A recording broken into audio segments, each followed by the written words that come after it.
बैठ के भैया काय बैठे तो और जगह नहीं है।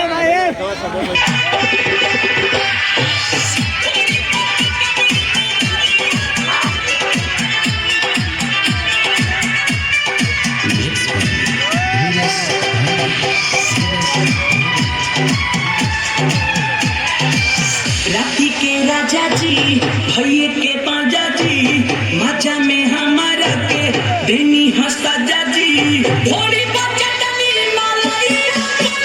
करी हैया दादी देनी मुझे करी हैया दादी राती के राजा जी भैये के पाजा जी मजा में हमारा के देनी हंसा जी थोड़ी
भैये के पाजा जी